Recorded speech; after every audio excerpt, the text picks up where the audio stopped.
And today we have got from Jamaica for Justice, Mickel Jackson, an executive director. Did I say that right, Mickel? Mickel, thank you so much for having me. Mickel. Okay, I got to put the Kel on it. We got Mickel Jackson. She's here with us, and like I said, she's the executive director. So I'm just going to jump right to that. How do we do that? How do we do it? Thank you so much for having me again, and good afternoon to your listeners. I think based on the video that we saw, for us, we try not to conflate the two issues in terms of the blame to go around, because from Jamaicans for Justice perspective, we believe that there is a higher duty of care from state officials, and in this particular situation, the security forces. There are a couple of things that we call for, and we stand ready to assist the government around, Nikki and listeners. The first of which we have always asked for is training of our security forces. So over the years, for example, JFJ would have engaged the police officers. We do annual trainings with different batches of law enforcement officers prior to them being deployed. This is what we call pre-service officers, for example. So that is something that JFJ consistently does over the years, and it's something that we believe is important, especially when we talk about the soldiers and how they're being utilized in the communities. Because the arguments that we have heard is that the soldiers are not equipped, they're not trained to deal with civilians in routine policing. Community action situations. Community action, for sure. Absolutely. Yes. So that is something from the standpoint of the civilians and how we engage persons in the communities. Interestingly enough, Nikki Z, the zone of special operations in law, it's a couple of things that it calls for based on the government's own legislation. The first is that the soldiers should have body cameras for their own security, for their own accountability, but also that of the citizens. Everyone. The government has not fulfilled that duty in putting in the resources for the security forces and the citizens to feel safe if anything were to happen. Yep. The second thing under the ZOZO that the government indicated by law again is that there would be social intervention.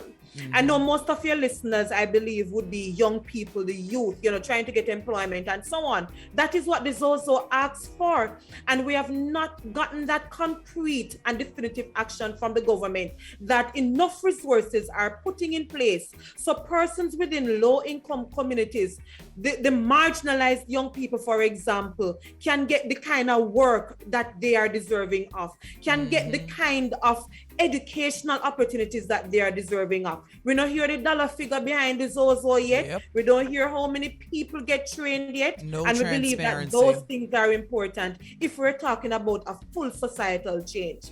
I want to know, how do we get to that full clarity? Because to me, that transparency that you speak of is the thing that we are lacking the most. The more that we can get transparency, the more that they have to answer very important questions. So how do we get there instead of every year saying they're not giving us the info? What more pushing do we need to do as a people? Because that's the thing I want to get to. Because I tell my listeners all the time, one thing is being angry about what's happening, but putting your hands on an officer is now putting your life and the life of other people in your community in danger. And one suggestion I had, and I would love to hear your opinion on it, is for communities to create community action boards. Have pinpointed people who can articulate to the higher ups or the people who are in charge or whoever they're supposed to what is needed for this particular community.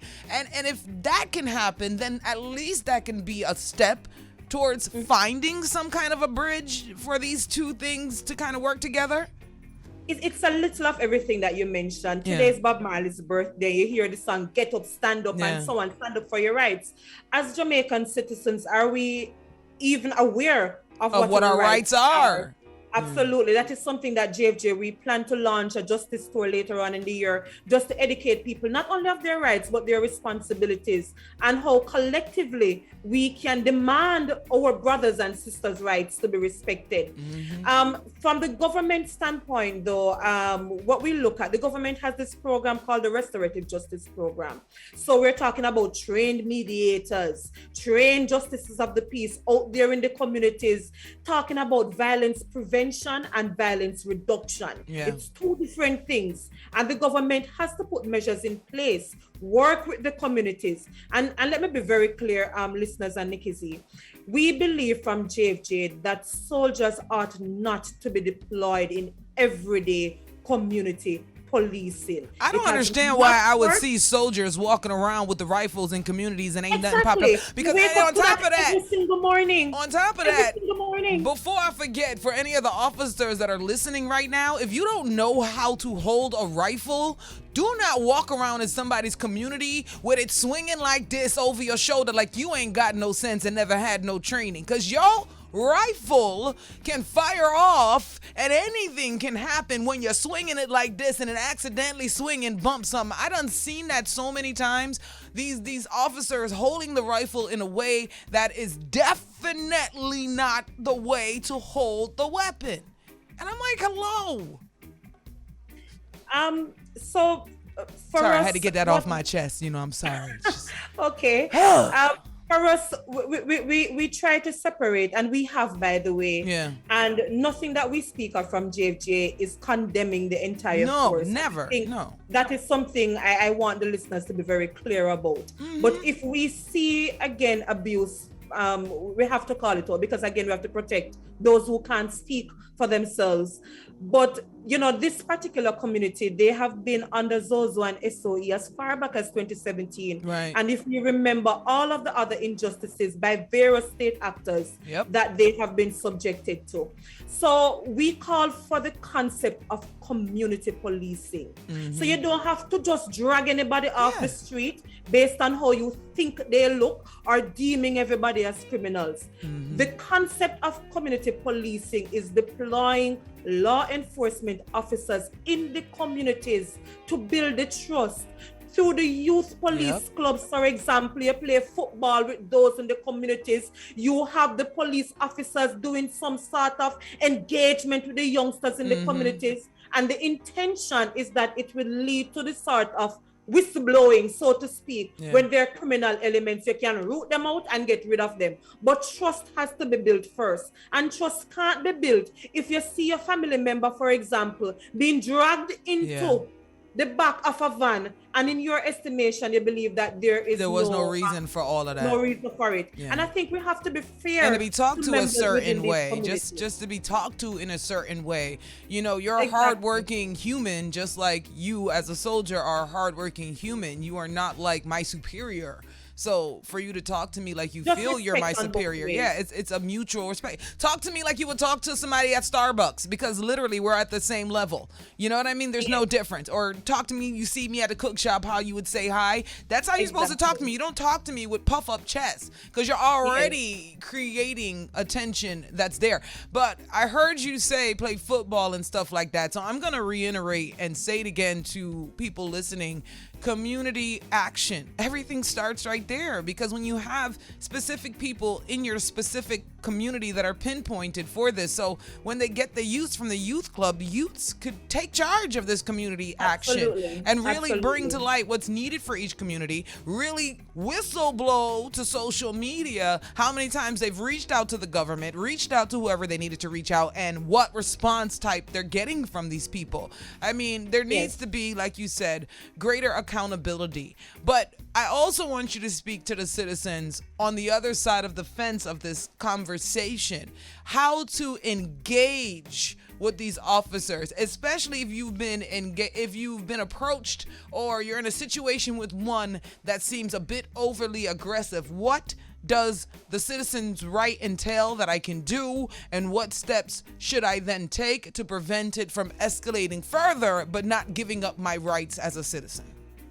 And that's an important question. Thanks for asking that. If in everyday routine engagement, for example, for those who drive and you're pulled over for the by an officer, for those within communities and you're pulled over, when I say pull over, taken aside by an officer, asked certain questions, demanded of certain things, respectfully just ask, what exactly am I being stopped for? Cool. What exactly are you asking me about? And know your rights. For example, I am entitled to legal counsel through the legal aid. If you believe your rights have been violated, you can call Jamaicans for Justice and we can assist. But just be respectful as best as possible in your engagement with law enforcement. The minute you said, can I ask what am I being stopped for? It's like it flashed in my head because I've seen those situations and I've seen it where there have been instances of the officer's response being something more pointed to the fact of, don't ask me no question. And I think exactly, and that is why the training comes from both sides, because we always remind police officers, members of the JDF, that they have a responsibility in exercising their duties to respect the rights of those that they are coming So if this happens to me and I have one of those aggressive officers, am I allowed to pull out my phone and start filming the whole situation? There are differences in opinion around this particular matter, so I don't want to answer from a legal standpoint to say absolutely yes or no. But persons have done it when they believe that the matter has been escalated to a level in their estimation that they require proof for their own safety. In what manner would it not be legal? In what manner would it not be legal? If I as a person don't feel safe with this officer, in what manner would it not be legal for me to pull out my phone and say, I need to video this because I don't feel safe? Like, in what manner would that be illegal or not? As I said, I want to choose my words carefully because I'm not I do. I just want to say something out of turn. Right. But let me say this. Persons have done it, and it would have helped them. For us, what we say to individuals, ask the officers and look at their badge numbers. So at least you know who you would have interacted with. Right. That's the first and critical thing, and you have a right to get that information. I would literally, if I felt unsafe and I didn't want to turn on my phone in the way of a video camera, I would at least text that information instantly to someone so they have it and they know what's happening at the moment. Yes, and that is certainly permissible. Yeah. I think you should video. I'm going to say video because I'm not a legal person. So, hey, I'm just suggesting it. Listen, man, just like I said, pull out the phone and video every bit. If you don't feel safe, pull out video. If you have somebody with you, make sure them video every angle. Yes, for sure. Just gonna. But the badge number is important, because we've had complaints come to us at JFJ, and it's difficult to assist persons when there are allegations of police abuse, for example, and you don't have the necessarily badge number for you to follow up. You just tell them where you saw the officer. You just say, it was over here. No, they will definitely look out for each other. They're like, well, we don't know who was over there. Yes. So don't do that. What else do we need to tell everybody? Like, where do they contact you? Like, what is the contact info to get in contact with you? And then, like, say if I know of specific corrupted acts, like, what kind of evidence can I bring forth to the number and the information you give me so I can further help what you all are doing over there? Thank you so much. You can contact Jamaicans for Justice at 755-4524. That's 755-4524. Our website, I don't remember the domain name off the top of my head, but once you Google Jamaica, it'll come up. For Justice, you'll see us online and on all of the major social media platforms. Reach out. We strongly encourage persons as well to report instances of state abuse and gender-based violence. That is the remit of the organization. Absolutely. So if there's abuse by the JDF, by the JCF, by a correctional officer, if you see an individual being abused by a family member or their domestic partner, like a husband or a wife, and so on, you can report to Jamaicans for Justice and we can lend some support. And it's fully private. It's like a divorce between two individuals and so on. No, it's human rights abuses that we... Not an argument with two people, but if you know of actual abuse, then you call up, and it's anonymous, I'm going to assume. If you wish for your name to be shared, absolutely, because it makes the investigation process and the follow-up easier for us. So you give as much detail as possible. If you feel safe, you can make a report to a police station first and bring that receipt to us. If you don't feel comfortable in making that initial report on your own, JFJ can actually assist you with all of those follow-up procedures thereafter. And keep your identity private. Yes. Okay, that's what I want to make sure. Depending on the situation. I hate the follow-up of depending on. I hate the follow-up of the depending on. Because that's what makes people feel unsafe. You know what I mean? That's what makes people feel unsafe. If you don't want to give your name, just give your cell number, but some contact detail that we can follow up. Listen, report it, and if you don't feel safe, give a fake name and number, but get the info in there, because I know how people feel. And they want to know that if I'm reporting this, my identity is safe, because the worst thing is you go to help somebody and the next thing you know, you and your whole family is now being threatened over it. That right all there. All of those things are protected by us, Nikki Z. So just to remember, human error is not controllable. That's why I say not all the time will somebody feel safe. Human error is not 100% proof or 100% controllable. So safety first, but yes, you got to look out for other people too. Yes, definitely. But if you call JFJ, confidentiality is key for us. Yeah. So you can just be guided by what the circumstances are. All right. Confidentiality is key, especially nowadays. Don't play with that. All right. Definitely. Much love to, of course, Mickel Jackson, Executive Director over there at Jamaica for Justice. Anything else? Any last words you want to say before we wrap up?